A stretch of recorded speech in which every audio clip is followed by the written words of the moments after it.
শান্তি চুক্তি নিয়ে ট্রাম্পের অস্থিরতায় মার্কিন নেতাদের কটাক্ষ। মোজতবা খামেনির কাছে আত্মসমর্পণ করল কি ওয়াশিংটন? শান্তি চুক্তির বিরোধিতায় ইরানের বিভিন্ন শহরে বিক্ষোভ। কেন এই অসন্তোষ? আরাকচি গালিবাফের পদত্যাগের দাবি উঠল কেন? মাটির গভীরে ইউরেনিয়াম রেখে মাইন পুঁতে রেখেছে ইরান। জব্দ করতে গেলেই হতো মহাবিপদ। ভয়ে কি ইরানের সেনা অভিযান চালায়নি ট্রাম্প? ঋণের দায়ে ডুবতে বসেও সামরিক খাতে ব্যয় বাড়িয়েছে পরমাণু ক্ষমতাধর পাকিস্তান। বাড়বে কর, কতটা ভুগবে দেশের আমজনতা? ইরানের সাথে শান্তি চুক্তি নিয়ে মার্কিন প্রেসিডেন্ট ডোনাল্ড ট্রাম্প কৃতিত্ব নেয়ার চেষ্টা করলেও এর সমালোচনায় মুখর খোদ মার্কিন রাজনীতিবিদরা। তাদের মতে এটি যুদ্ধ থামানোর চুক্তি নয়, এটি তেহরানের কাছে আত্মসমর্পণের দলিল।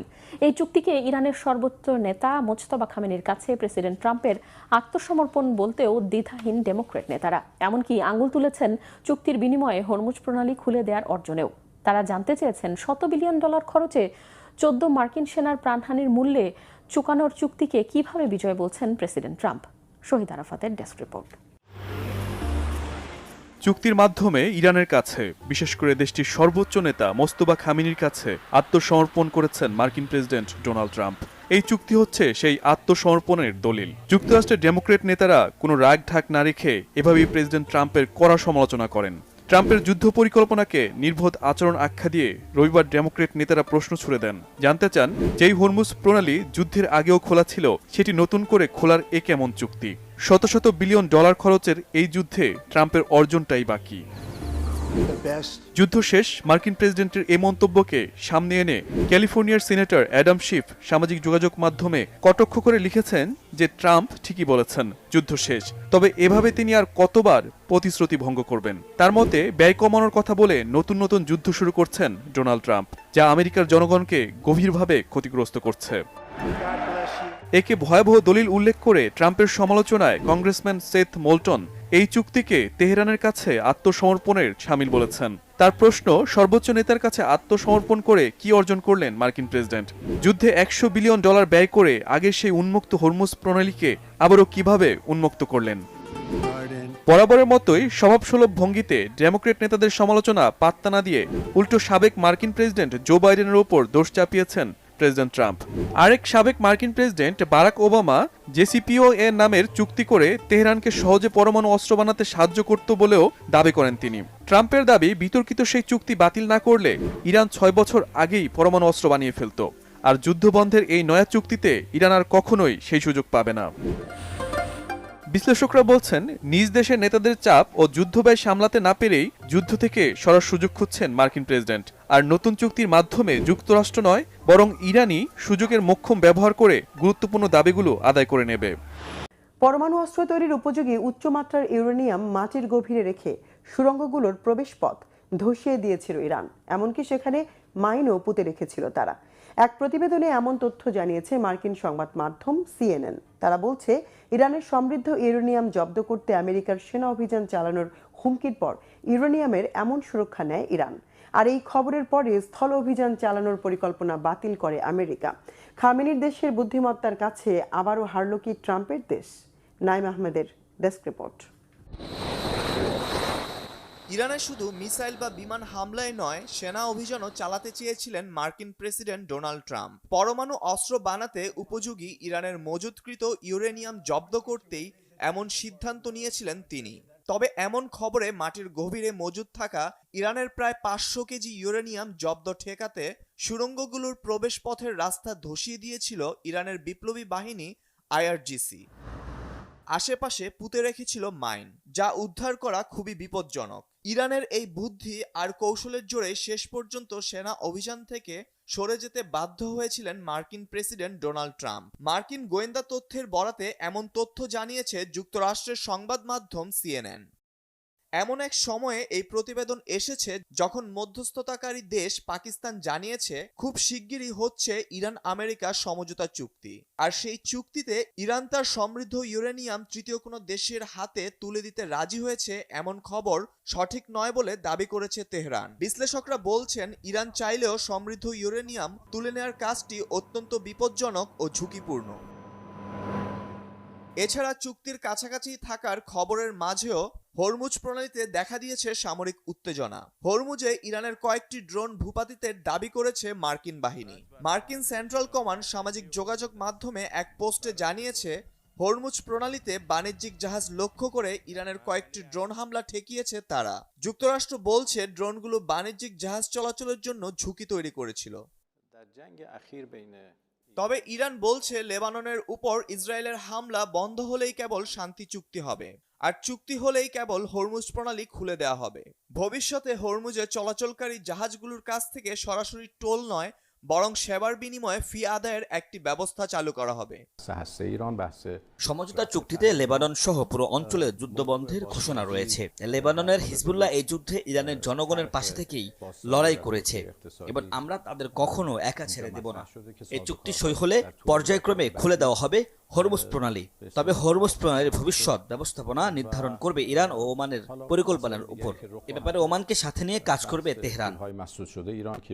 মতপার্থক্য সত্ত্বেও ইরান ও আমেরিকা সমঝোতা চুক্তির খুব কাছে রয়েছে বলে দাবি করেছেন মধ্যস্থতাকারী দেশ পাকিস্তানের প্রধানমন্ত্রী শাহবাজ শরীফ। বলেন, যুদ্ধবিরতি ও চূড়ান্ত সমঝোতা চুক্তির খসড়া এবং এর ভাষা নিয়ে দুই পক্ষ নীতিগতভাবে একমত হয়েছে। তবে চুক্তির খুব কাছাকাছি রয়েছে এমন দাবি এর আগেও বেশ কয়েকবার পিছিয়েছে। তাই এবারও চুক্তি সই নিয়ে সন্দেহ জানিয়েছে সাধারণ ইরানিরা। তারা বলছে, চূড়ান্ত চুক্তি না হওয়া পর্যন্ত আমেরিকা এবং ট্রাম্পকে বিশ্বাস করা কঠিন। আমরা ট্রাম্পের কথায় কিংবা তার প্রতিনিধিদের কথায় কখনো বিশ্বাস করি না। ট্রাম্প মধ্যপ্রাচ্যে আগুন জ্বালিয়ে দিয়েছেন, তারা যা বলেন তা আমি কখনো মানি না। কিন্তু যাই হোক, আমাদের সরকারের সিদ্ধান্তের প্রতি পূর্ণ আস্থা আছে। আমরা কখনো আমাদের প্রতিশ্রুতি ভঙ্গ করিনি, তারাই তা ভঙ্গ করেছে, এবং এমনটা আবারও ঘটা সম্ভব যে যুক্তরাষ্ট্র তার প্রতিশ্রুতি ও দায়বদ্ধতা থেকে সরে আসতে পারে, আবারও তার প্রতিশ্রুতি ভঙ্গ করে ইরানকে হামলার সিদ্ধান্ত নিলে ইরানের সশস্ত্র বাহিনীর প্রতিক্রিয়া আগের চেয়ে আরও বেশি শক্তিশালী হবে। যুদ্ধ বন্ধে সমঝোতা চুক্তি সইয়ের খুব কাছাকাছি থাকলেও লেবাননে হামলা ও হত্যাযজ্ঞ বন্ধ করেনি ইসরায়েল।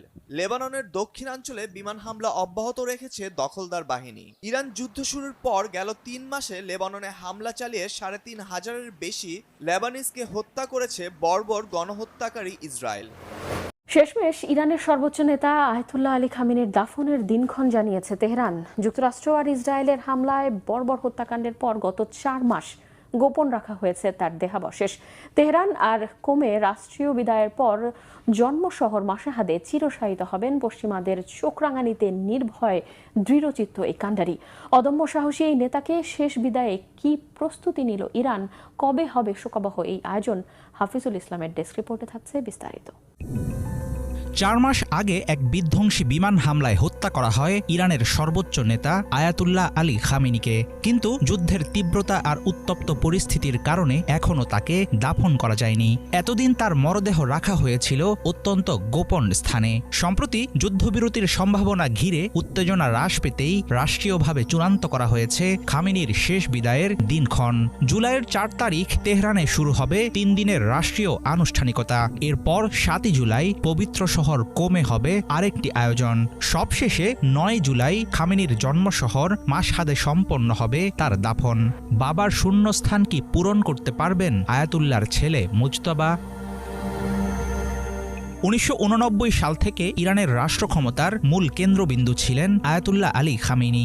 দীর্ঘ 3 দশকেরও বেশি সময়ের শাসনামলে তিনি ইরানকে নিয়ে গিয়েছিলেন এক নতুন উচ্চতায়। রাজতন্ত্র হটিয়ে ইসলামী বিপ্লব এনেছিলেন তার পূর্বসূরি আরেক ধর্মীয় নেতা রুহুল্লাহ খোমেনি। সেই আদর্শকে সামরিক শক্তিতে রূপান্তরিত করেছিলেন আয়াতুল্লাহ খামেনি।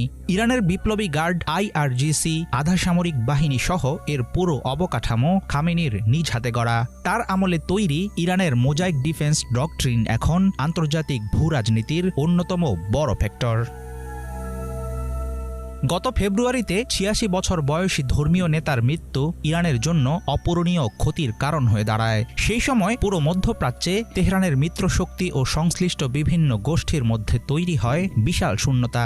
ইসরায়েল আমেরিকার সঙ্গে চলমান ভয়ঙ্কর যুদ্ধ আর রক্তক্ষয়ী সংঘাতের কারণে মার্চ মাসের নির্ধারিত দাফন প্রক্রিয়া বারবার পিছিয়ে দেওয়া হয়। মূলত নিরাপত্তা ঝুঁকি এড়াতে এবং যুদ্ধাবস্থার অবনতির কারণেই রাষ্ট্রীয়ভাবে তার বিদায় সংবর্ধনা স্থগিত রাখতে বাধ্য হয় ইরান। দীর্ঘ সময় ধরে বাকি থাকা খামেনির দাফন প্রক্রিয়া ঘিরে বিশ্বজুড়ে তৈরি হয়েছে নতুন কৌতূহল। আয়াতুল্লাহ আলী খামেনির মৃত্যুর পর থেকেই ইরানের ক্ষমতার মসনদ ঘিরে পর্দার আড়ালে দেখা গেছে অন্যরকম এক সমীকরণ। খামেনির উত্তরসূরি ও তার সন্তান মুজতবা খামেনি যুদ্ধের শুরু থেকেই নিজেকে জনসাধারণের দৃষ্টির আড়ালে রেখেছেন। তবে মার্কিন প্রশাসন ও পশ্চিমা গোয়েন্দাদের বিভিন্ন সূত্রের দাবি অনুযায়ী প্রাথমিক যুদ্ধবিরতির পর থেকে চলমান শান্তি আলোচনায় মুজতবা পালন করছেন সক্রিয় ভূমিকা। এমনকি গোপন ঘাঁটি থেকে চিঠির মাধ্যমেও তিনি দিয়েছেন প্রয়োজনীয় নির্দেশনা। 1939 সালে ইরানের মাশহাদ শহরে জন্মগ্রহণকারী আয়াতুল্লাহ আলী খামেনি ছিলেন দেশটির সবচেয়ে দীর্ঘ সময় ধরে দায়িত্বে থাকা সর্বোচ্চ ধর্মীয় নেতা। 1979 সালের ইসলামী বিপ্লবের অন্যতম সংগঠক হিসেবে তিনি রুহুল্লাহ খোমেনির ঘনিষ্ঠ সহযোগী ছিলেন। 1981 থেকে 1989 সাল পর্যন্ত তিনি ছিলেন ইরানের প্রেসিডেন্ট। 1989 সালে রুহুল্লাহ খোমেনির মৃত্যুর পর দেশটির সুপ্রিম লিডার হিসেবে ক্ষমতায় বসেন তিনি। কঠোর পশ্চিমা বিরোধী এই নেতা ইরানকে পরিণত করেন আঞ্চলিক পরাশক্তিতে। আয়াতুল্লাহ আলী খামেনির দাফনের মধ্য দিয়ে অবসান ঘটবে মধ্যপ্রাচ্যের ভূরাজনীতি কাঁপানো এক আপসহীন যুগের।